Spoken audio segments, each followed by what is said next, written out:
Sadhu, sadhu, sadhu. Namo tassa bhagavato arahato samma sambuddhassa. Homage to the Blessed One, the Worthy One, the Supremely Enlightened One. Sadhu, sadhu, sadhu. Fellow monks, meritorious lay disciples, today we've been listening to a very beautiful sutta, the Payasi Sutta, and we've heard about all the sorts of ignoble research, of bad research that this Prince Payasi was doing. He held very wrong views. He believed that there were no other worlds for beings to be reborn in. He believed that there were no beings who were spontaneously reborn. He didn't believe that there were results of good and bad action. And he tried to investigate these things in a very unskillful way, not understanding the nature of this world, not understanding the true nature of these other worlds, not understanding about the results of good and bad actions. He tried in many ways to prove that his views were wrong, and he had convinced himself that he was correct, that other people were incorrect. But he had the very good fortune one day to meet a Venerable Bhante, an Arahant monk. Step by step, he explained to him how the research that he had been doing was incorrect, was not good research.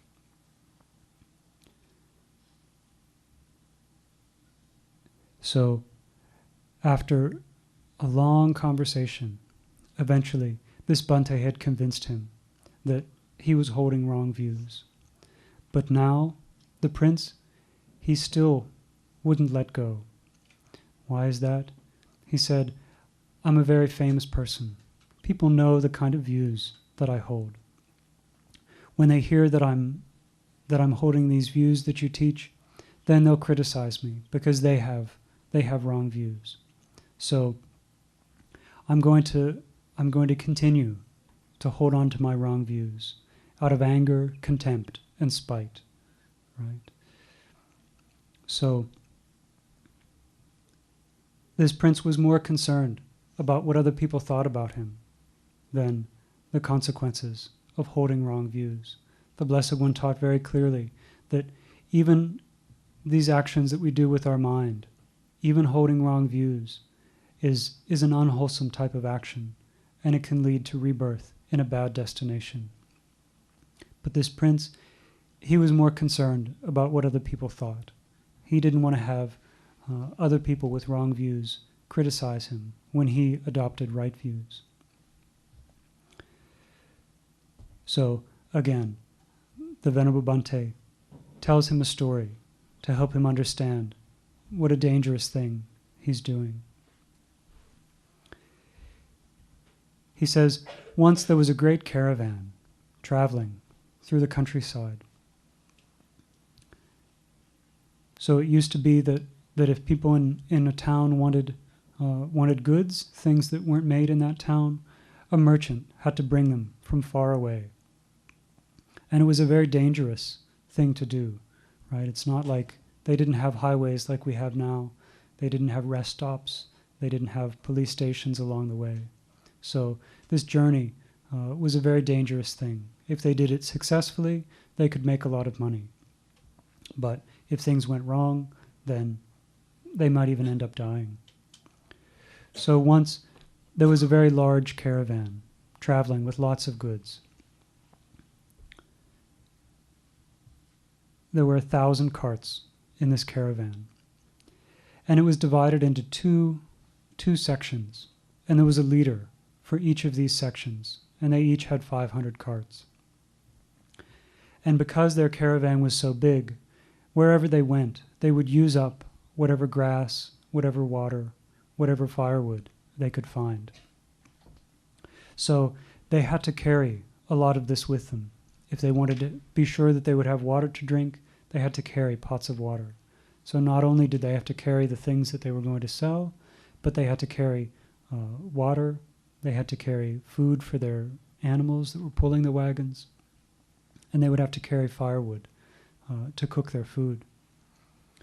So they decided that their group was just too big, that they should split up and send one group on ahead first, and then the other group would stay behind for a few days and wait for new grass to grow, wait for the water to become clear again, so they would be able to find more things that they needed along the way. So the first half of the caravan set out. And when they were about to enter a very dangerous part of the jungle, they looked ahead and they saw that there was a man riding on a donkey, pulling a wagon behind him. And this man was covered with, he had garlands of water lilies around his neck. His hair was wet, his clothes were wet, and the wagon, it was covered with mud. And also, he had eyes that were glowing red. So how about this strange person, right? He's all wet, covered with water, but he has these very dark, evil-looking red eyes. And he comes up to the first caravan, and he says, "Oh, sirs, where are you going?" And they say, "Oh, we're going to such and such a place on the other side of this jungle." And he says, "Oh, I've just come from that area. This is a very beautiful jungle. It's full of water, full of lotus ponds. There's lots and lots of grass, lots and lots of firewood. If you're carrying those things with you, you don't need them. Don't worry about these things. You can get rid of them. If you get rid of all this water, this grass, this firewood that you're carrying, then you'll be able to travel very quickly. Your animals won't have to work so hard. So just get rid of all those things." And the leader of this first caravan thought, that sounds like good advice, right? See this man, he's all wet. You know, he has these glowing red eyes, but we won't worry about that, right? We won't worry about that. And so this first caravan leader, he told all the people in the caravan, "Okay, good news. There's water up ahead. There's lots of food for our animals up ahead. Lots of firewood. We can dump out all the water jars. We can leave behind all this extra grass, all this extra firewood, and we can go quickly through the forest." So they did this, and then they went into the jungle. But that man that came to them, he was not a friend. He was not really concerned about their welfare. He was a yaka who disguised himself as a human being. And when they got into this jungle, they saw that there were no lotus ponds. There was no clean water. There was no grass for the animals to eat. There was no firewood for them to cook their food. But what had they done? They had gotten rid of all these provisions, all the things that would have taken them through the jungle safely.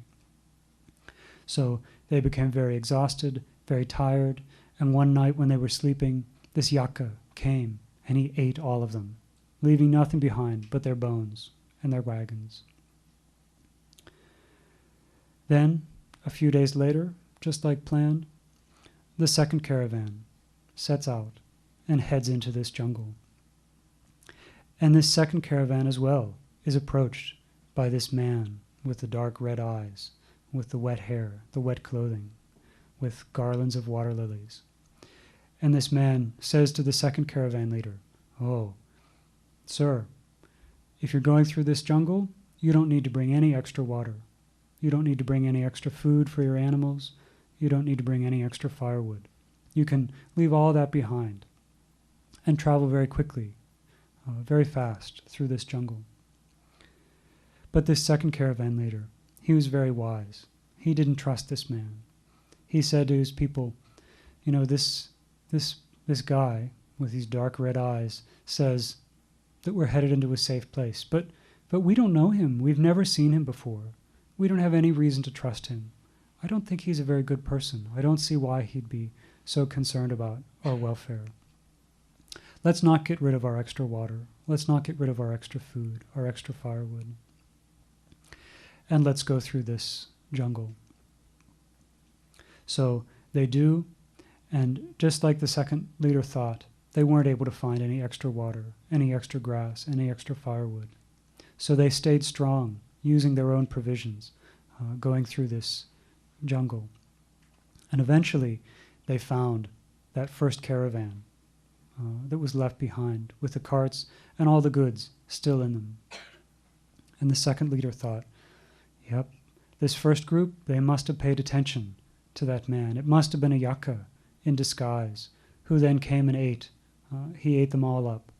So now, let's take whatever things are valuable from their caravan, leave all the things behind that we have that are not so valuable, all the goods that we were going to trade.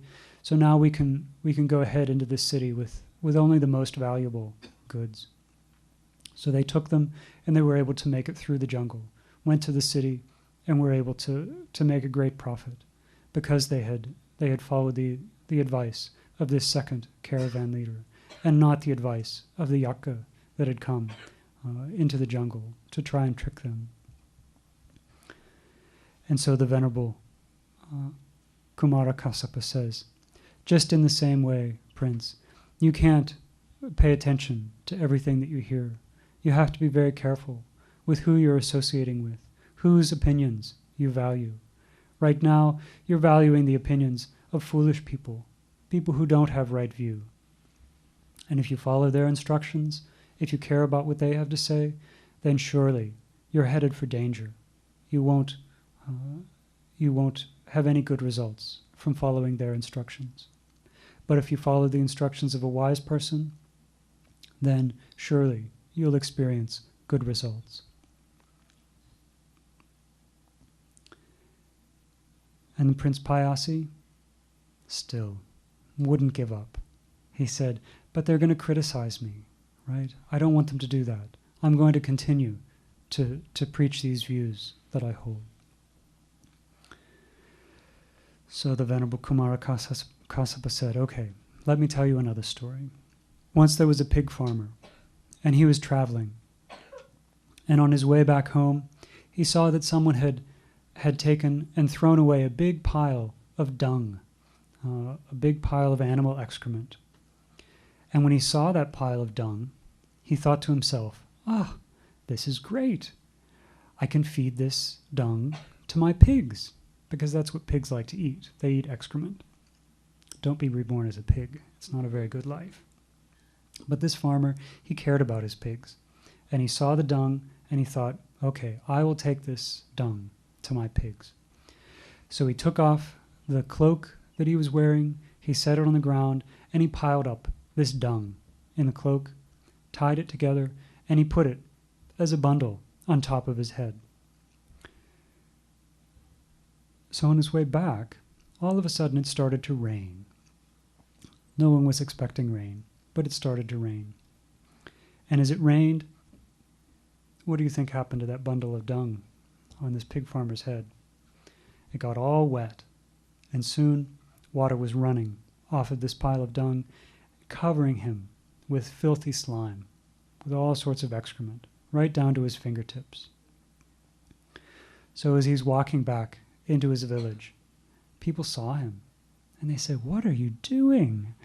Why do you have all that dung all over you? You must be crazy. Why are you walking around like this?"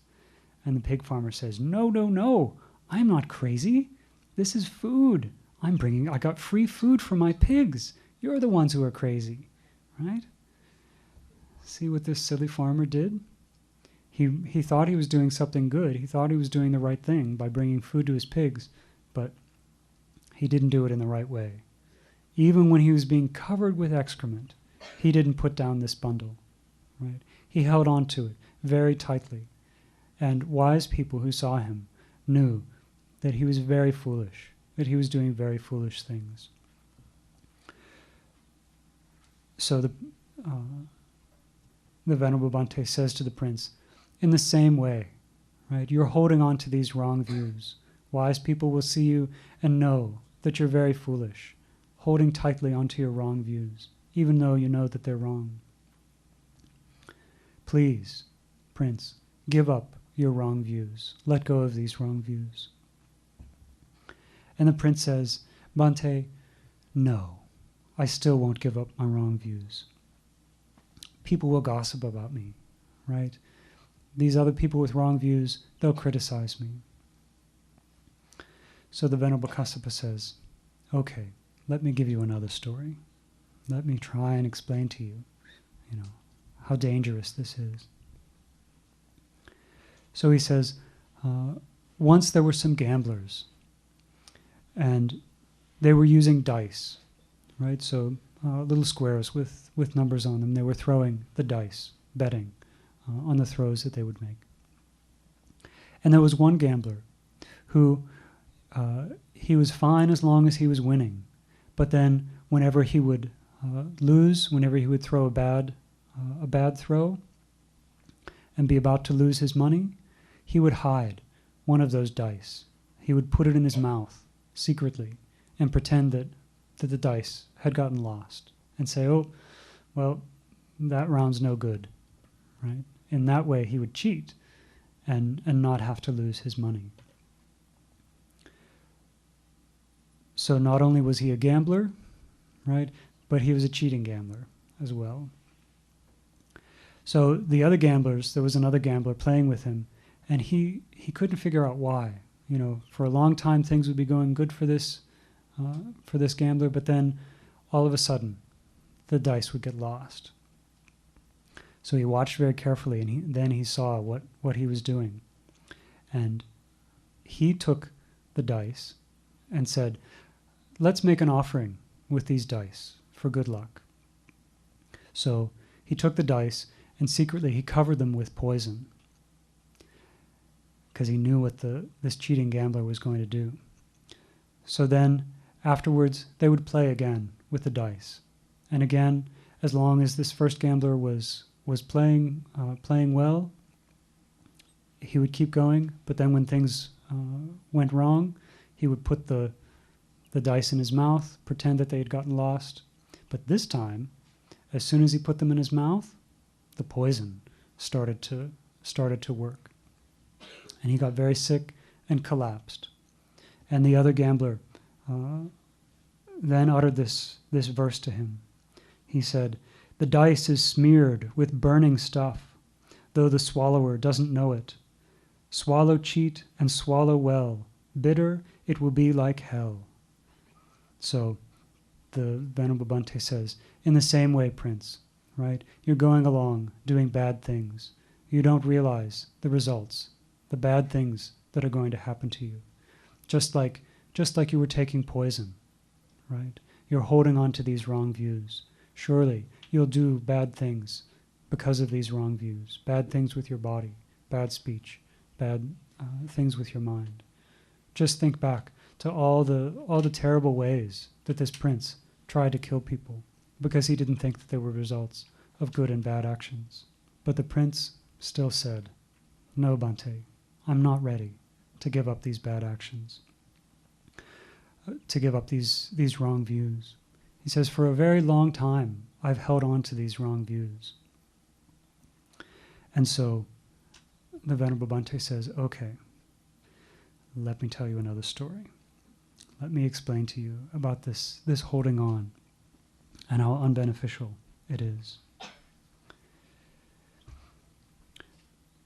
So he says, Prince, once there was a certain neighborhood, and all the people in that neighborhood had to leave. They had to go move somewhere else. And there were two people in another village that heard about this. They heard that these people had left this village, this other village. And they thought, maybe in their hurry to leave, they would have left something good behind. Why don't we go and investigate see if we can find anything good that they left behind. So they went, and when they got there, they saw a big pile of hemp. So hemp is a type of fiber that people make string out of. Some people even make clothing out of it. So these two men, they saw the hemp and they thought, great, we can use this hemp. Let's take this hemp back with us to our village. So they bundled up and carried it on their heads and went away. But as they were walking, they saw some hemp thread. So same kind of material, but someone had made it into thread. So the first man said, "Oh, this is great. This is why we were carrying along this hemp. We were going to use it to make hemp thread. So now we found some hemp thread. Let's put down our bundle of hemp, and we'll pick up the hemp thread, and we'll use that." But the second man said, "I don't think so. I've carried this hemp a long way, and it's bundled up really well. I'm just going to keep this hemp. You do whatever you want." And so the first man, he picks up the hemp thread, and he keeps walking. But the other man, he keeps the other bundle of hemp on his head. They keep walking, and what do you think they see? But some hemp cloth. So someone's already taken the thread and made it into cloth. So the first man says, "Look, this is why I was carrying this hemp thread, right? This is why you're still carrying that hemp. Let's put all this down and take a bundle of hemp cloth. And in that way, we'll save ourselves some time and we'll be able to enjoy that cloth." The second man says, "I don't think so. I've carried this hemp a long way. It would be a shame to waste all that effort. And it's tied up really well. I'll just keep this bundle of hemp. But you do whatever you want." So the first man, he puts down his bundle of thread and picks up the cloth. And as they keep going, then what do they see? They see some cotton, right? And they think, the first man thinks, this cotton is great. It's much better than hemp. Let's put down, our hemp things and take the cotton with us, and we'll use that instead. The second man, do you think he puts down his bundle of hemp? No. He says, "My goodness, I've been carrying this a really long way. I've got a lot invested in this hemp. It would be a shame to waste all that effort. Let me keep carrying this. You do whatever you want." So the first man, he put down his hemp, picked up the cotton. And as they kept walking, then they kept finding better and better things. So cotton thread, cotton cloth, linen thread, linen cloth. But each time the second man kept saying, no, I've carried this bundle of hemp, right? He's still carrying hemp. It's not even cloth, right? It's just a pile of hemp. He says, "I've carried this a long way. I've put a lot of effort into this. I'll be okay. I'll just keep this hemp." Till eventually they were able to find copper, iron, silver, and last they came across a pile of gold. But this second man, he didn't care. He cared more about this old pile of hemp, even though there was a pile of gold sitting right in front of him. And the first man said, "Listen, here's this gold. Think of all the things we can do with this gold. That's why we've been carrying these things all along, was so we could enjoy them, so we could have benefit from them. Put down your hemp. Let's take this gold back with us." But the second man, he says, No. You don't understand.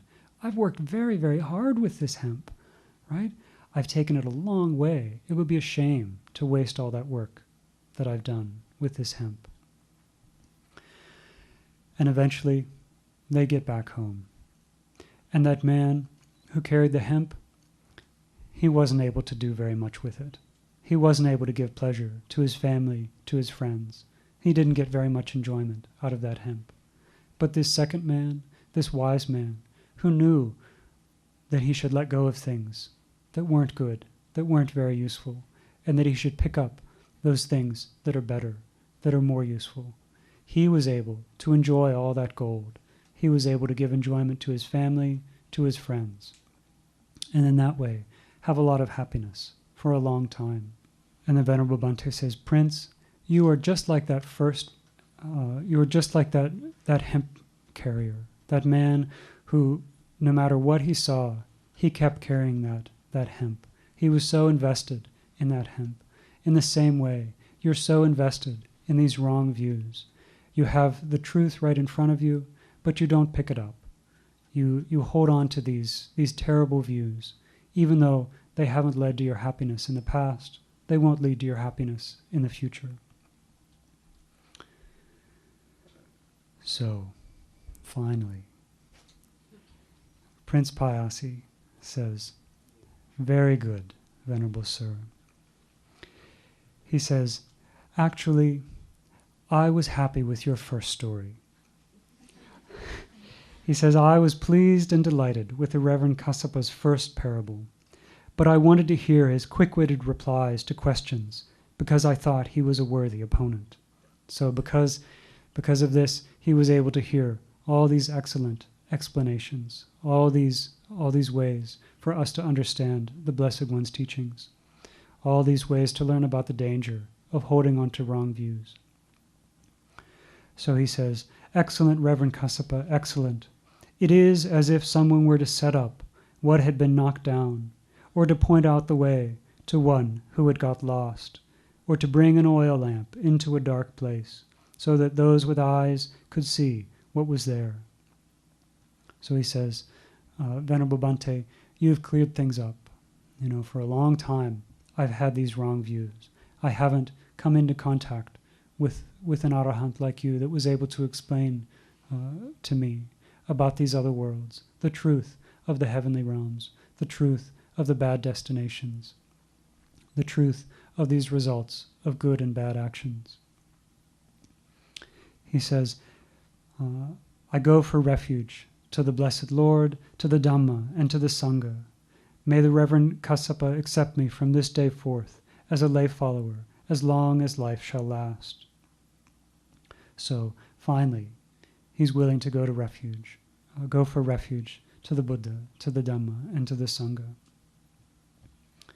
And he says to the Venerable Kassapa, he says, I want to make a great sacrifice. I want to do a big sacrifice. Please tell me how I should do a sacrifice so it will be beneficial to me for a long time. And the Venerable Kassapa says to him, so there are different kinds of sacrifices, King. Many people do a kind of sacrifice where they kill living beings. Sadly, this was a very common way that people thought that they could make merit in the time of the Blessed One. Even now, there are people who believe that you create merit by killing living beings. So, the Venerable Bhante says, there's this first kind of sacrifice where beings are killed. Sometimes even human beings were killed at these sacrifices.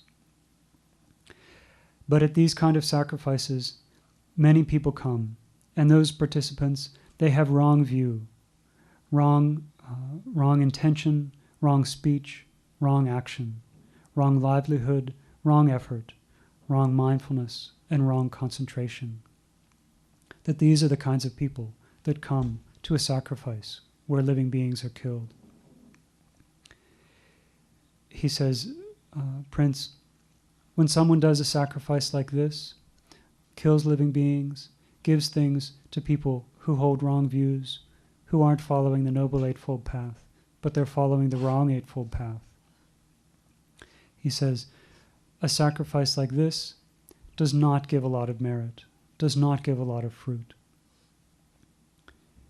He says, it's just like there was a farmer who went into the forest, and he went to a place where the ground was very rocky, where the soil wasn't soft, the soil hadn't been loosened, and there were still many tree stumps there. And he would take seeds and scatter them on this land, but he wouldn't take good seeds. he would take old, rotten seeds, seeds that had dried too long in the sun, seeds that weren't fertile. And he wouldn't even plant those seeds into the soil correctly. Not only that, but there would be no rain to water those one or two good seeds that might still be alive. So do you think, Prince, that farmer is going to get a nice crop from that sort of planting? And the prince says no. And the Venerable Bhante says, in the same way, Prince, a sacrifice where living beings are killed, a sacrifice where people come who have wrong views, you make gifts to people with wrong views, that sacrifice will not be very fruitful. There won't be much merit in that sacrifice. But there's another kind of sacrifice, another kind of offering that's made, where living beings are not killed. No one has to die for this kind of sacrifice. And people who hold right view come to this kind of sacrifice. People with right view, right intention, right speech, right action, right livelihood, right mindfulness, right effort, right concentration. At this kind of a sacrifice, at this kind of a merit making, there'll be a lot of good results. It's just like a farmer would go into the forest and he would find a place where the tree stumps had been dug up, the rocks had been taken out of the soil had been loosened up, and he would take good seeds that were very fertile, that had been well protected, well taken care of, and he would plant those seeds in the right way into the soil. And then the rain would come. What do you think, Prince? Would that farmer get a lot of results from his effort? And the prince says, yes, surely he would get a lot of good results from working in this way. And the Venerable Bhante says, in the same way, you need to make an offering like this. You need to make a sacrifice where no living beings are killed, where people come who are practicing the Noble Eightfold Path. That when you make a gift in that sort of way, then there'll be a lot of merit to be had.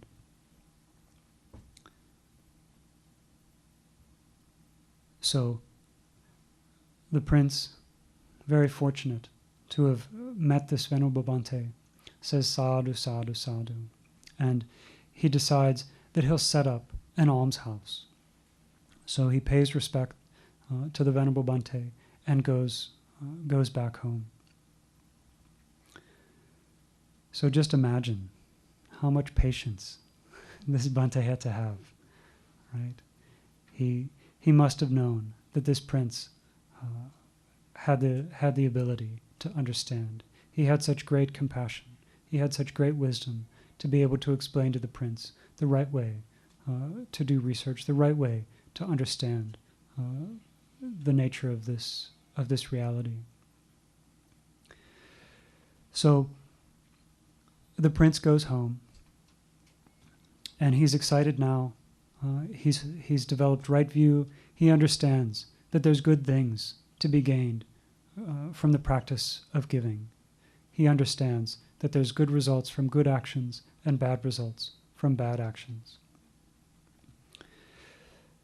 So he's going to set up a place where people can come and get food, people who need food, whether they're Brahmins, whether they're monks or nuns, whether they're poor people, anyone can come and get something to eat, can get something to wear.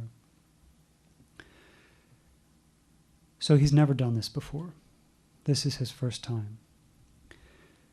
So he goes to his storeroom to find out what he has that he can give away. And he notices that when they come to the bottom of a bag of rice, a barrel of rice, that in the bottom, all that's left behind are broken pieces of rice. And he sees that his servants, that they don't usually use that rice to make food for him, that they just get rid of that broken rice. So the prince thinks, I know what I can do with that. I'll give that away. I'll cook that for people. And then he notices that that there's some pickle brine in some other barrels. Right? People had preserved some vegetables in vinegar, and when all the vegetables were gone, all that was left was this pickle brine. And he thinks, perfect. We'll use that to flavor the rice. So we'll make this rice porridge with the broken rice that we were going to throw away anyway, and we'll flavor it with this vinegar that we were going to throw away anyway. So before I knew about merit, I would have just thrown this away. But now I know that there's still something good to be had from it. I can make some merit through offering this. And I'd like to give away some clothing. So let's see, what do we have? And he found a storeroom that just had old rags in it. So rags that had been first used for clothing and then maybe were used for cleaning afterwards. And now they were terrible, right? Not even good for cleaning. But someone had stored them away thinking that maybe someday there might be some use for them. And so the prince thinks, perfect. We were just going to throw these away anyway. Now we can give them away. I'll practice generosity. I'll make some merit. It'll be great. Is this the way the Blessed One taught us to practice generosity? No. You're very fortunate. You've heard the Blessed One's instructions in great detail how to practice generosity. But this Prince Payasi, he didn't understand. He only understood a little bit. So he appointed one of his workers, a Brahmin named Uttara. He said, organize this dana in this way. These are my instructions. Use this broken rice, use this old vinegar, and give away this old cloth. So Uttara said, okay, very good, and set up this almshouse. And Uttara, whenever he would give this food away, he would do it himself. He made sure that he was the one that gave the gift. And as he would give this offering to people, each time he would say, may I be connected with Prince Payasi in this life through this gift, but may I not be connected with him in future lives. So each time he made this offering, he would say this, may I be connected with the prince in this life, but not in future lives. In this life, but not in future lives. So, of course, news of this got back to the prince. And he thought, what?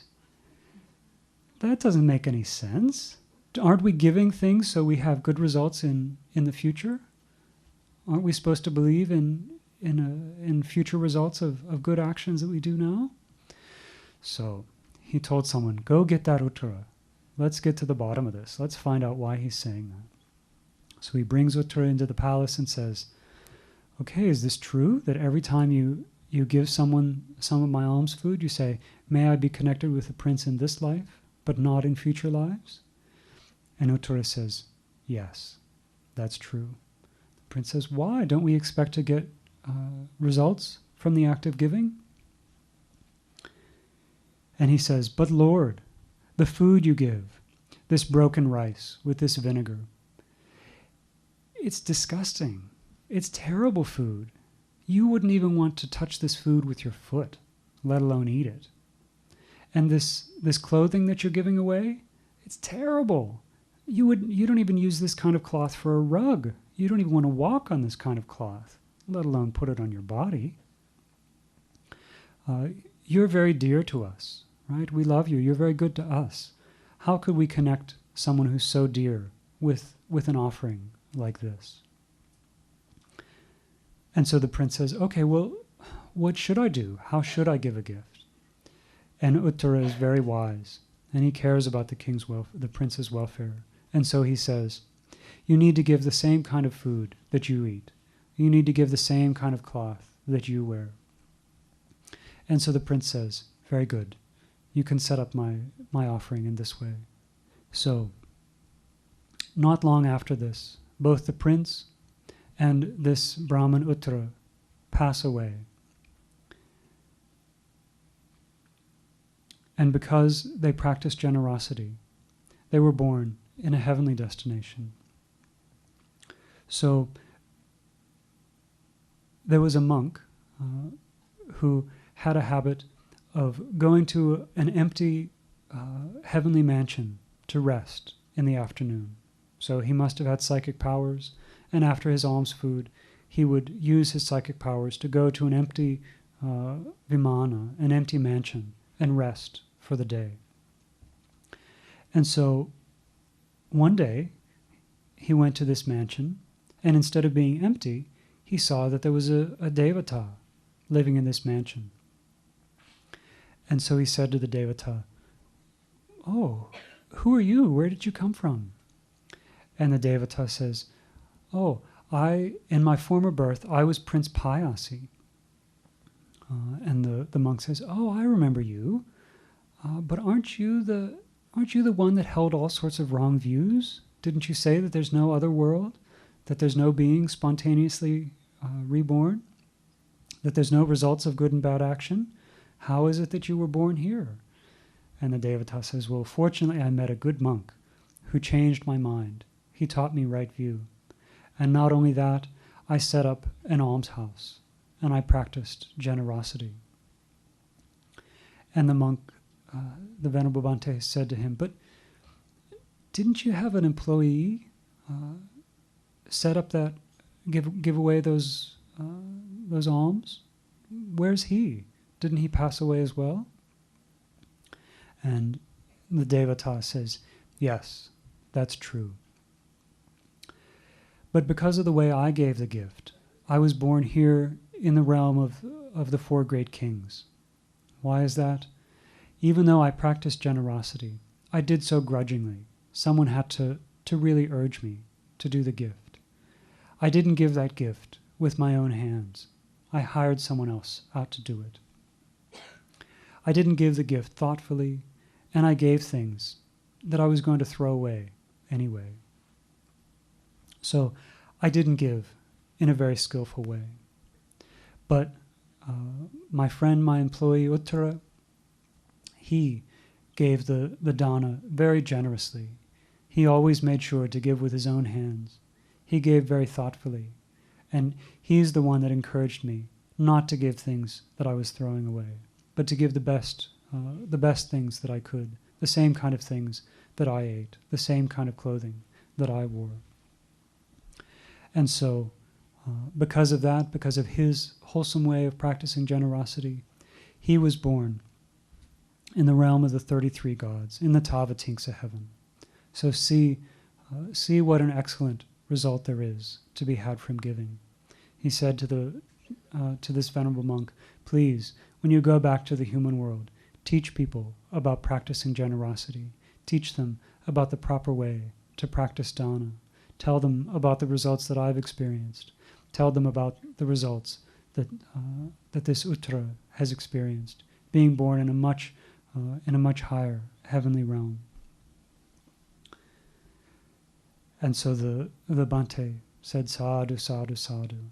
This is what people need to know." So today we've heard this excellent story of this Prince Payasi. We can think about how dangerous it was for him to hold all of these wrong views. How for such a long time he never came into contact with good friends, people to teach him the right way to do research, to teach him about the noble research that our great teacher, the Blessed One, did. Not only that, but we heard all the disadvantages of holding on to these wrong views, right? That he was, even after he understood that he had wrong views, he was still ready to hold on to them, just out of fear for being criticized by other people with wrong views. But the Blessed One says there's some kind of criticism that we should pay attention to, and sometimes some criticism that we shouldn't. When foolish people criticize us, we don't need to pay attention to those words. It's when wise people criticize us. That's when we need to pay attention. That's when we need to change our actions. So this prince had the great opportunity to find a noble friend. When we have good friends, noble friends, what opportunity do we have? We have the opportunity to listen to the Blessed One's Dhamma. When we have the opportunity to listen to the Dhamma, then we have the chance to reflect on it wisely. And having reflected on it wisely, we can put these teachings into practice. And it's through putting these teachings into practice that we, for ourselves, are able to understand the true nature of this reality. Right? It's not by cooking people in a jar and looking for their soul to escape. Right? Turning them this way and that. Right? Looking for their soul. Not by asking our friends, when you die, please come back and tell me. Tell me what it's like. We don't need to do research in that way. Fortunately, we have the Blessed One's research to learn, to study, and to follow very well. So today, having heard these excellent teachings of the Supreme Buddha, may we always keep them in mind. May we reflect on them well. May we practice them well. And through the power of this merit, may we one day realize the Four Noble Truths in this Gautama Buddha's dispensation. Sadhu, sadhu, sadhu. Namo Buddhaya.